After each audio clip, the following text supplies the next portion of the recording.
አሁን የሰው ልደት በትንሹ 3 ጊዜ ነው። የመቃብር ይሄ ከማህፀን የምንወለደው ልደት አለ። ከዚያ ደግሞ በ40 ቀን እና በ80 ቀን የምንወለደው መንፈሳዊ ልደት ደግሞ አለ። ሌላ ምን ጠብቀው አንድ ልደት አለ። 3 ልደታት ስለሆነ ያሉን እሱም ልደተ ሙታን መቃብር ነው።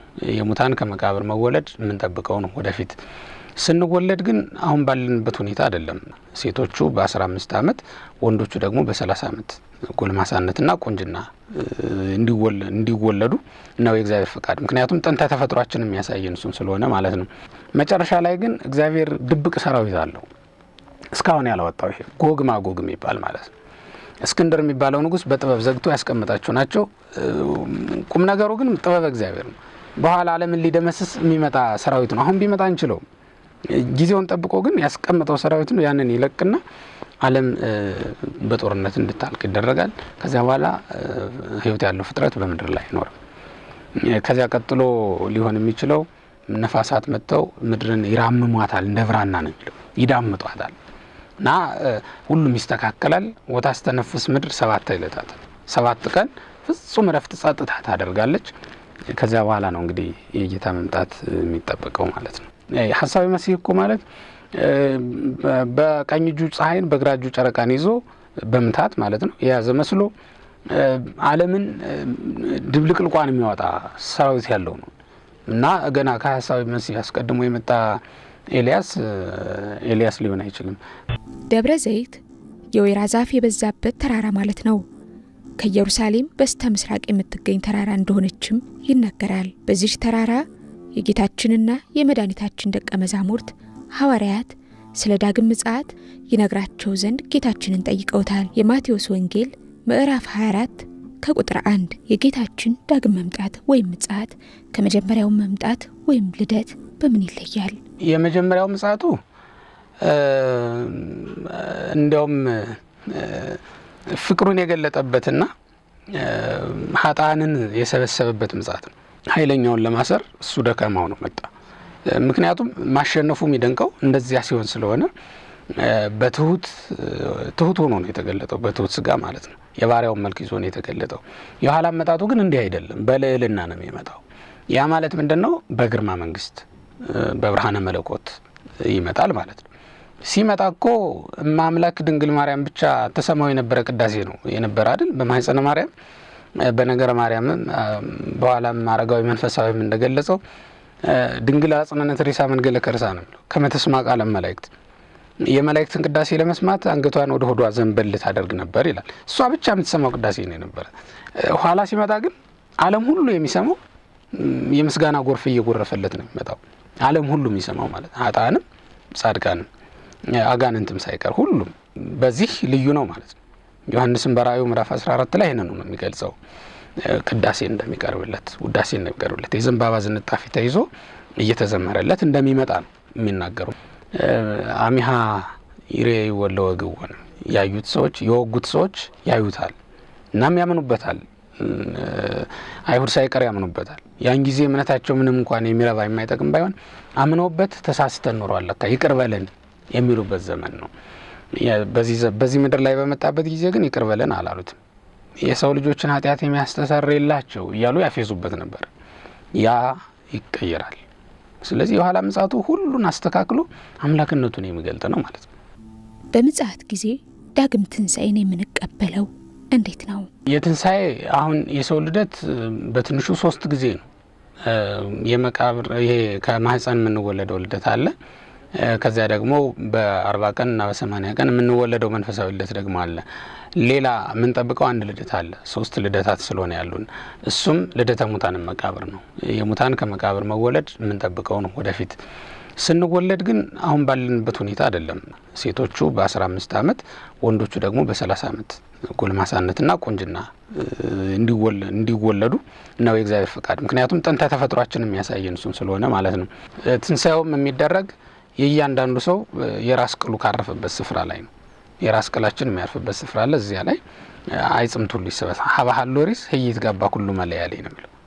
ሰውነት ሁሉ ከዛ ይከማቻል ይላል። ይሄ ምስጢር ስላለው ነው።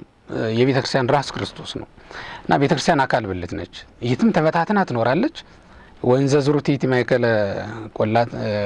ማይከለ አድባር ወቆላ ተገዳም ተካቢያ ተከውን አተፕርስ ፎራን በቆላም በደጋም ብትዘራ ብትበተን በተራራም በሜዳም በኋላ ግን ተሰብስባ እንደ ዳቦ ትሆናለች እንዲሉ ቤተክርስቲያንም ራሷ ክርስቶስ ወዳለበት ነው የምትሰበሰበው። በኋላ ሁላችን እሱን ማዕከል አድርገን ነው የምንሰበሰበው። በኋላ ከዚህ የተነሳ ከአቤል ጀምሮ መቃብር ያወጣቸው መሬት የከደናቸው ሁሉ የሚበሰብስ ሰውነታቸውን ትተው የማይበሰብስ ሰውነት ይዘው ይነሳሉ ማለት ነው። ጌታችን ለፍርድ የሚመጣው በአንድነቱ ነው ወይስ በሶስትነቱ? ወልድ ከአብ ከመንፈስ ቅዱስ ተለይቶ የመጣበት ጊዜ የለም። በመጀመሪያ ምጽአቱ መኮስና ተለይቶ አይደለም የመጣው። ተለይቶ ቃል ስጋ ሆነ እንላለን እንጂ ተለይቶ መጣ ግን አንልም። ምክንያቱም የነገራት መልአክ ራሱ ያረጋግጠላት ይሄን መንፈስ እግዚአብሔር ቅዱስ ይመጽላል። ያስቀደመው እንደውም እሱ ነው። ወኃይለ ሉል ይሰልለኪ ዘኒት ወለድ ምንኪ ቅዱሱቱ የእግዚአብሔር መንፈስ ወዳንቺ ይመጣል የሉል ኃይልም ደግሞ ይቀርድሻል። ኃይለ ሉል ብሎ እግዚአብሔር አብን ደግሞ መንፈስ ቅዱስ ብሎ ደግሞ መንፈስ ቅዱስን መንፈስ እግዚአብሔር ብሎ ዘኒት ወለድ ምንኪ ብሎ ደግሞ እግዚአብሔር ወልድን ደግሞ ይነግራታል። ስለዚህ የሶስቱም ማደሪያ ሆነች። ሶስቱም ወደሷ መጣዋል ማለት ነው። እርግጥ ነው ተለይቶ ሰው የሆነው ግን አምላክ ወልድ አምላክ ኢየሱስ ክርስቶስ ብቻ ነው ማለት ነው። የሰውነት ስም ይወጣለት የሰውነት አካል የሰውነት ባህሪ የተገኘበት እሱ ብቻ ነው። እንደዚሁም ሁሉ በኋላ ምጽአቱም ምናልባት አሁን በቤተ ክርስቲያናችን ስንናገር እሱም ራሱ ሲናገር እመጽካይ በወይነስ አክሙ ነው ያለው። ዳግመኛ መጥቼ ወስዳችኋለሁ እኔ ወዳለሁበት ብሎ ቃል የገባልን እሱ ነው። ቃል በቃል የሰማ ነው። ግን ምን ለማለት ነው ይሄ? አንደኛ በሚገለጥ አካል በሚታይ አካል ያለ እሱ ብቻ ነው። አሁን አብን በምን አካል እንወስነዋለን? መንፈስ ቅዱስንስ በምን አካል እንወስነው እንችላለን? በሚታይ ደረት በሚታይ አካል ጠባብነቱን ሳይለቅ የሰፋ የመላ ውስንነቱን ሳይለቅ ዓለምን የከደነ እሱ ብቻ ነው። ስለዚህ ለሱ ታይቶ መፍረድን ታይቶ መገለጥን ተገልጦ መፍረድን ተገልጦ ስራ መስራትን ለወልድ ብቻ ሰጥቶ መናገር የተለመደ ስለሆነ ነው። ሁለተኛ ደግሞ ይችን ቤተክርስቲያን በደሙ የመሰረተ ያጸና እሱ ነው። በኋላም ደግሞ መንግስተ ሰማያት እንደሚሰጣትም ቃል የገባላትም እሱ ነው። ስለዚህ ለሱ ሰጥተን መናገር እንገደዳለን ማለት ነው።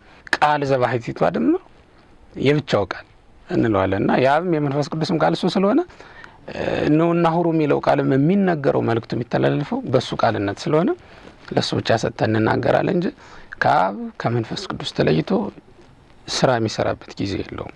የምጽአት ምልክቶች ምን ምን ናቸው?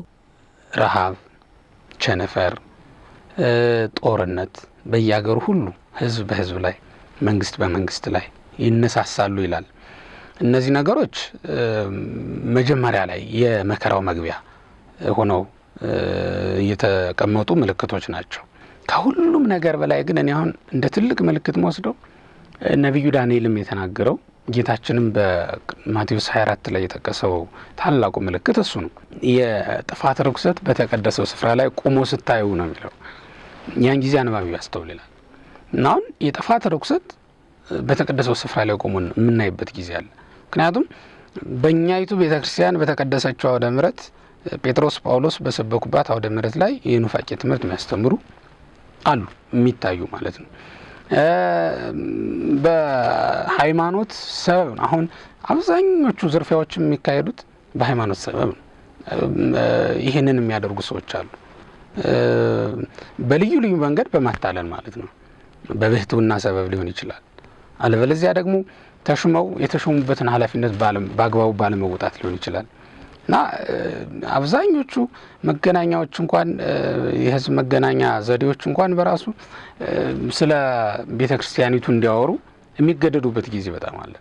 ምክንያቱም አይኑን ያፈጠጠ የጥፋት ርኩሰት በተቀደሰው ስፍራ ላይ ቆሞ ስለሚታይ ማለት ነው። አለማፈራል፣ ጉቦኝነቱ፣ ዘረኝነቱ እንዲህ አይነት ነገሮች እነዚህ የጥፋት ርኩሰት የሚባሉት የዚህ ዘመን ምልክቶች ለጌታ መምጣት ፊት አውራሪዎች ሆነው እንዲቀመጡ ግድ ነው። ይሄ ሊሆን ግድ ነው የሚለው ራሱ። በተለይ አሁን ጌታችን ከሰጣቸው ምልክቶች እኔ በጣም የሚገርመኝ እንበለስ አይምሮ አምሳሌው ከበለስ ተማሩ ነው የሚለው። ቅጠሏ የለመለመ እንደሆነ ጫፎቿም ያቆጠቆጡ እንደሆነ ይላል። የሚገርም ነው በእውነት። የበለስ ጫፎች አቆጥቁጠዋል። አሁን ሲታይ በለስ የኃጢአትም ምሳሌ ነው። እዚህ በማቴዎስ ምዕራፍ 21 ቁጥር 18 ላይ ያለችው አሁን በለስን ተረጉም ኃጢአት ናት ብሎ ነው ዮሐንስ አፈወርቅ የተረጎማት። ምንም እንኳን የኃጢአት ፋሽን ባይኖረውም እንደ ፋሽን ተመሳሳይ ጾታን ማጋባት ጀምራለች ዓለማችን በይፋ ማለት ነው፣ በአደባባይ ለዚያውም ሳታፍር ኖሯን ገመኗን አደባባይ አውጥታ እዩልኝ ወቁልኝ ያለችበት ዘመን ነው። ይሄ በለስ መለምለሟን ነው የሚያሳየው። እንደውም ቅጠሏ ሰፍቶ ሁሉንም ያስጎመጅና መሬትን የከደነ ሆኖ ደግሞ ስንመለከተው በጣም የሚገርም ምልክት ነው የምንመለከተው። አሁን ዓለም ለዳቦ አይደለም እየተሰለፈ ያለው፣ ለኃጢአት ነው እየተሰለፈ ያለው። እየጮህም ያለው እንደዚያ ነው፣ ለኃጢአት ነው እየጮህ ያለው። እነዚህ ምልክቶች የሚያሳዩት የዘመኑን መቃረብ ነው። ያው ለኃጢአት እድገት የለውም፣ ቁልቁል መውረድ ነው። ለዚህ ነው ወደ ኋላ ቁልቁል ተመልሰን ወደ ታች ወደ ኋላ ተመልሰን ሰዶምና ገሞራን ደረስንባቸው። ዞሮ ዞሮ ሊያጋጥመን የሚችል እነሱን ያገኘ ጥፋት ነው የሚሆነው። ልትጠፋ ስትል እያለቀች ስትሄድ ነው ዓለም። አሁን ዓለም አልቃለች። እያለቀች ስትሄድ እዚህ ደረጃ ደረሰች። መቼስ አንድ ነገር እያነሳሽ ውስጥ ስሩ ላይ አዝምርትደርሹ እና አሁን ስሩ ላይ ደርሰናል፣ ከነገሩ ስር ላይ ማለት ነው። ያ ማለት ሰዶምና ገሞራን አገኘናቸው ከታች ስንወርድ ማለት ነው። ማቴዎስ ወንጌል ምዕራፍ 16 ከቁጥር 28 የሰው ልጅ በመለኮቱ ሲመጣ እስኪያዩ ድረስ እዚህ ከሚቆሙት ሞትን የማይቀምሱ አንዳንዶች አሉ ብሏል። ለመጀመሪያ ምጽአቱ ፊት አውራሪ ያለው፣ ለኋለኛ ምጽአቱም ፊት አውራሪ ያስፈልገዋል። ንጉስ ነውና አዋጅ ነጋሪ ያስፈልገዋል። የዳዊት መንግስት እኮ የክርስቶስ መንግስት ምሳሌ ስለሆነች ነው። መጀመሪያ ፊት አውራሪ ሆኖ ለ40 ዓመታት ሳኦል የነገሰው መንገድ ጠራጊ ነው። እንዴት የዳዊትን መንግስት ያህል የክርስቶስ መንግስት ምሳሌ ሆነች? ክርስቶስ እኮ ዲበ መንበረ ዳዊት ተጸን መንግስቱ ነው የምንለው። በዳዊት መንግስት ላይ ይነግሳል እና የዳዊት ዙፋን ናት፣ የክርስቶስ ዙፋን ናት ያቺ ዙፋን። እሷን ዙፋን እንዴት ያለ ፊት አውራሪ ያለ መንገድ ጠራጊ ያስቀምጣታልና ሳኦልን አስቀድሞ ላከ። በኋለኛም ምጽአቱ በማለትም ቀጥሎ ለምንጠብቀው ምጽአት ተቀዳሚ ለሆነው የዘመነ ስጋዊ ምጽአቱ ማለት ነው። ለሱ ምጽአቱ ደግሞ ፊት አውራሪ ዮሐንስ መጥምቅ ልኳል። እውነት ነው፣ መንገድ ጠርጓል። ዮሐንስና ኤልያስ ደግሞ ተመሳሳዮች ናቸው። ሁሉም በረሃኞች ናቸው። ሁሉም ደግሞ መናንያን ዓለም ናቸው። ሁለቱንም ደግሞ እግዚአብሔር እየመገበ ያሳደጋቸው ናቸው። ኤልያስን በቁራ እየላከ ምግብ አሳድጎታል። ዮሐንስን ደግሞ ቶራ እያሳለፈ አሳድጎታል። ተመሳሳይ ህይወት ነው ያላቸው። ገዳማዊ ህይወታቸው ስንመለከት ለዚያውም ደግሞ ተግሳጻቸው በራሱ ንጉስ ንግስት ሳይፈሩ ሳያፍሩ የሚገስጹ ናቸው።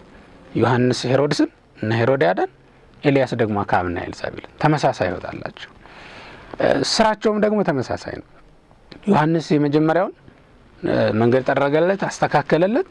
ኤልያስ ደግሞ የኋላውን ሊያስተካክል ይመጣ ዘንድ ግዴታ ነውና መንፈቅ ተቀድሞ መጥቶ ይሰብካል። ጦርነት አለ ያን ጊዜ። ይሄ አርማጌዶን ተብሎ በዮሐንስ ራእይ ላይ የተገለጸው በ16ኛው ምዕራፍ ላይ ዮሐንስ ሲገልጸው የመጨረሻው ጦርነት ይለዋል። ይሄ ቤተክርስቲያን የመጨረሻ የምታካሄደው ጦርነት ነው። በዚያ ወቅት ዮሐንስ ነው ማነው ኤልያስ ነው ፊት አውራሪ ሆኖ ጦሩን እየመራ የሚሄደው። ምክንያቱም በዚያ ወቅት ቅዱስ ዮሐንስን በራእዩ እንደሚገልጸው ያውሬውን ምስሉንና ስሙን በግንባራቸው በእጃቸው ጽፈው ይዙታል ነው የሚለው። ይሄ ምልክት አሁንም እየታየ ያለ ምልክት ነው። ያውሬው ምልክት በዓለማችን ላይ እየታዩ ያሉ ብዙ ምልክቶች አሉ። ሰው ሳያውቀው ዝም ብሎ እንደ ፋሽን የሚጠቀማቸው ግን ያውሬው ምልክቶች ይሆኑ ማለት ነው። እንደውም እነዚያን ያላረገ ከገበያ ሁሉ የሚከለከልበት ጊዜ አለ ይላል። አሁን ዓለም አንድ መንደር ስለሆነች በገበያ መከላከል ጀምራለች። ገሌን እንዳትገዙት፣ ለገሌ እንዳትሸጡለት ማለት ጀምራለች። ይሄ ይቀጥላል። ወደፊት እያደገ ይመጣና ያውሬውን ምስል ያላደረጉት ያልጻፉ በግንባራቸው ላይ ገበያ ውስጥ አይገቡም። እነዚህ ደግሞ ዮሐንስ በራእዩ ምዕራፍ 14 ላይ እንደሚገልጸው የአብ የወልድ የመንፈስ ቅዱስ ስም በግንባራቸው ላይ የተጻፈባቸው ምእመናን ነው። ከነዚህ ጋር ጦርነት አለ። ይሄ ነው አርማጌዶን የሚባለው። መጨረሻ ላይ ግን እግዚአብሔር ድብቅ ሰራዊት አለው እስካሁን ያላወጣው። ይሄ ጎግ ማጎግ የሚባል ማለት ነው። እስክንድር የሚባለው ንጉስ በጥበብ ዘግቶ ያስቀመጣቸው ናቸው። ቁም ነገሩ ግን ጥበብ እግዚአብሔር ነው። በኋላ ዓለምን ሊደመስስ የሚመጣ ሰራዊት ነው። አሁን ቢመጣ እንችለው ጊዜውን ጠብቆ ግን ያስቀመጠው ሰራዊት ነው። ያንን ይለቅና ዓለም በጦርነት እንድታልቅ ይደረጋል። ከዚያ በኋላ ህይወት ያለው ፍጥረት በምድር ላይ አይኖርም። ከዚያ ቀጥሎ ሊሆን የሚችለው ነፋሳት መጥተው ምድርን ይራምሟታል፣ እንደ ብራና ነው የሚለው ይዳምጧታል። እና ሁሉም ይስተካከላል። ወታስተነፍስ ምድር 7 ዕለታት 7 ቀን ፍጹም ረፍት ጸጥታ ታደርጋለች። ከዚያ በኋላ ነው እንግዲህ የጌታ መምጣት የሚጠበቀው ማለት ነው። ኤልያስ አሁን መጥቷል የሚለው እንኳን አያሳምንም። ምንም አይነት እንትን የለውም፣ ምልክት የለውም። አሁን ምክንያቱም አንደኛ ያለ ነው አሁን የምጣር መጀመሪያው ላይ ነው እንጂ ወደ ምጡ ገና አልገባንም እና የሚቀረን አንድ ደረጃ አለ ማለት ነው። ሁለተኛ ደግሞ አሁንም ይመጣል ተብሎ የተነገረለት ይሄ ኤልያስ ከሐሳዊ መሲህ ጋር ነው። ሐሳዊ መሲህም ገና ነው። ሐሳዊ መሲህ እኮ ማለት በቀኝ እጁ ፀሐይን በግራ እጁ ጨረቃን ይዞ በምታት ማለት ነው የያዘ መስሎ ዓለምን ድብልቅልቋን የሚያወጣ ሰራዊት ያለው ነው እና ገና ከሐሳዊ መሲህ አስቀድሞ የመጣ ኤልያስ ሊሆን አይችልም። ከቻሉ ሐሳዊ መሲህንም እዚያው እንደጀመሩ መፍጠር ነው የሚሻላቸው ነገር። እሱን ካደረጉ ነው እንግዲህ ወይ ምናልባት ትንሽ መምሰል እንኳን የሚችሉት መሆን ባይችሉ። አዋልድ መጽሐፍት ጌታችን የሚመጣበትን ቀን ጽፈዋል። ይሄ ከመጽሐፍ ቅዱስ ሐሳብ ጋር አይጋጭም? አዋልድ መጽሐፍት ላይ እውነት ነው። በተለይም አቡሻህሩ ለይቶ ያስቀምጠዋል። እንዴት ከተባለ ዘመኑ ዘመነ ዮሐንስ ነው ወንጌላዊው፣ ወቅቱ ወይም ወርሁ ደግሞ ወርሃ መጋቢት ነው፣ ለቱ ደግሞ ለተውድ ነው ተብሎ ተቀምጧል። ሰዓቱ መንፈቀ ሌሊት ተብሎ ማለት ነው። ይሄ ግን ብዙ ዘመነ ዮሐንስ እያለ ብዙ ለተውድ እያለ ብዙ ደግሞ ወርሃ መጋቢት እያለ መቼ እንደሆነ በእርግጠኝነት መናገር አለመቻል አለማወቅ ነው። የቅዱስ ወንጌልን ቃል እዚህ ላይ ልንጠቀምበት እንችላለን። አልቦዛ ያምራ የሚለውን ይችን ቀን የሚያውቃት የለም የሚለው በዚህ ይታወቃል ማለት ነው። በዚህ ይተረጎማል እና እዚያ ላይ የተጠቀሱ ቀኖቹ እለቶቹ ናቸው እንጂ የትኛው መጋቢት የትኛው እሁድ እንደሆነ ግን የሚታወቅ ነገር የለም። ተለክቶ ከዚህ አያልፍም ተብሎ የተቀመጠ ነገር ስለሌለ ማለት ነው። አመቱም እኮ 8000 ተብሎ ተቀምጧል። 8000 ዓመት ሲፈጸም ጌታ የዚህን ዓለም ጉዳይ ያጠቃልላል፣ ይጨርስና መንግስተ ሰማያትን ይተካል ተብሎ ነው የተቀመጠው። ይሄን በምስጢር ነው። አሁን ሊቃውንቱ የስምንቱ ብሔረ ኦሪት የኦሪት መደበኛ የህግ መጻሕፍት 8 ነበሩ እስከ ሩት ድረስ ያሉት ማለት ነው። ከዘፍጥረት የነሱ ምግብና የነሱ የመግቦት ዘመን የሹመት ዘመን ማለት ነው ሲያበቃ ነው ህገ ወንጌልን የሹማት። ህገ ወንጌል ደግሞ የመንግስተ ሰማያት ምሳሌ ናት። ራሷ መንግስተ ሰማያት ተብላ ነው የምትተረጎመውና 8ቱ ብሔረ ኦሪት ሲያበቁ ወንጌልን መሾሙ 8000 ዓመታት ሲያልቁም የዓለምን የዚህን ዓለም ነገር ጨርሶ መንግስተ ሰማያትን አምጥቶ ይተካልናል ነው። ምክንያቱም በ8ቱ ብሔረ ኦሪት ላይ ወንጌልን ተክቶልናልና ፍጹም አድርጎታል። ህጉ ፍጹም የሆነው ወንጌል ስትመጣ ነው። ይህም ዓለም ፍጹም የሆነው መንግስተ ሰማያት ስትመጣ ነው። ይህ ዓለም ምንም እንትን የለውም፣ ፍጹም አይደለም። መንግስተ ሰማያት ስትመጣ ግን ፍጹም ይሆናል ሁሉም ነገር ማለት ነው። ሁለተኛው የሰው ልጅ ራሱ ሲፈጠር ሊቃውንቱ እንደሚያስተምሩት የ8ኛው ማዕርግ ላይ ነው የነበረው እና ወደ 9ኛው ተሻግሮ ቢሆን ኖሮ ስህተትን ባላገኘው ነበር ይላሉ። ምክንያቱም ከዛ በኋላ ወደ ነጽሮት ገብቷል። ነጽሮተ ስሉስ ቅዱስ ከወይነ እሳት ይገባልና ከዚያ በኋላ ባልተገኘም ነበር። ወደ ስህተት የወደቀው እዚያች ማዕርግ ላይ እያለ ነው የወረደው ማለት ነው። አሁንም እንደገና ወደ ቀደመ ክብሩ ወደ ቀደመ አነዋወሩ የሚመለሰው 8000 ዓመታት ካለቁ በኋላ ነው ብለውም አስተምረውናል። ስለዚህ ወቅቱም ራሱ ተለክቶ ተቀምጧል። ተለክቶ የተቀመጠበት ግን ከምስጢር ጋር በእንደዚህ አይነት መልኩ ስለተገናኘ ነው እንጂ የሚታወቅ ተወስኖ ተለክቶ የተቀመጠ ስለሆነ ግን አይደለም። በማቴዎስ ወንጌል ምዕራፍ 24 ከቁጥር 36 ስለዚያች ቀንና ስለዚያች ሰዓት ግን ከአብ ብቻ በቀር የሰማይ መላእክትም ቢሆኑ ወልድም ቢሆን የሚያውቃት የለም ይላል። ለዛት ያምራ ለዛት ሰዓት አልወዛ ያምራ ለዛት ሰዓት ይወልድ ነው የሚለው። ልጅም ቢሆን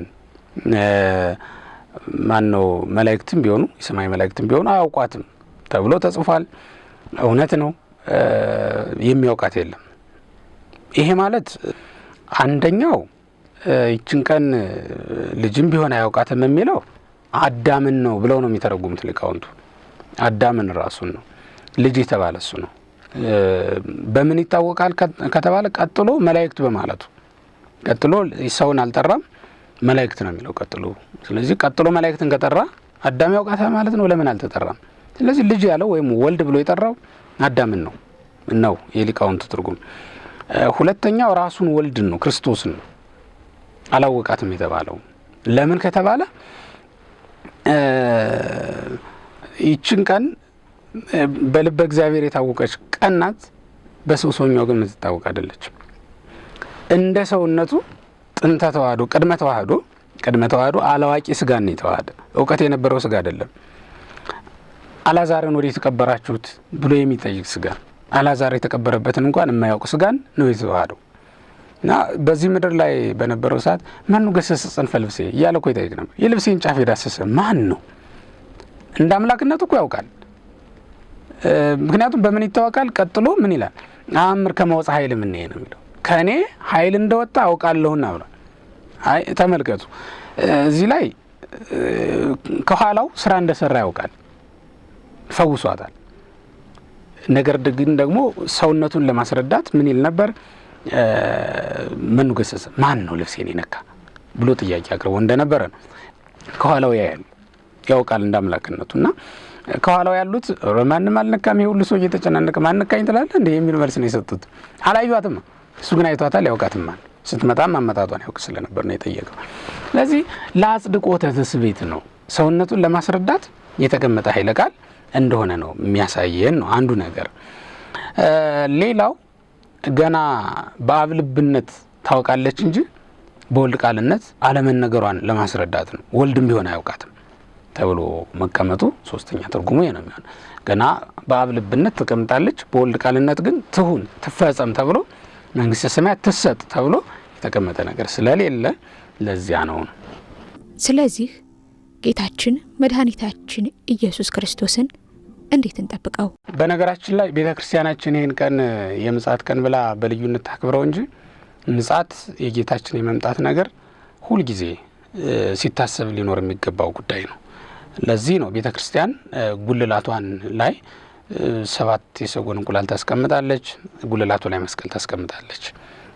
ጉልላቱን ሰፋ አድርጋ ታስቀምጣለች። ጉልላቱ እኮ የደብረ ጽዮን ምሳሌ ነው። ጌታ በዕለተ ምጽአት የሚቆምበት ተራራ ምሳሌ ነው። ከፍ ብሎ መቆሙም እኮ ምእመናን ሁሉ ያን እያዩ የጌታን የመምጣቱን ነገር እንዲያስቡ ነው። መስቀሉ ደግሞ የጌታችን ምሳሌ ነው። 7 የሰጎን እንቁላሎች ደግሞ በዮሐንስ በራእይ የተመለከታቸው 7 ከዋክብት በእጁ የተያዙለት አምላክ ይመጣል ብለን ስለምናምን ነው። የጌታን የመምጣቱን ነገር ስናስብ ደግሞ ፍርዱ አይደለም፣ ይሄ ኩነኔ ገሃነም አይደለም ትዝ ሊለን የሚገባ። ሴት ሙሽራ ቤቷ ውስጥ ቁጭ ብላ ተውባ መጠበቅ ነው የሷ ድርሻ። ሙሽራው በመጣበት ሰዓት ይመጣል፣ ይዞ ይሄዳል። ስትጠብቀው ግን በተስፋ በጉጉት ነው የምትጠብቀውና ልክ አንዲት ሙሽራዋን እንደምትጠብቀው አይነት ጉጉት በውስጣችን አድሮብን ነው ልንጠብቀው የሚገባን። ለዚህ ዘወትር ይመጣል ብለን መጠበቅ ይኖርብናል።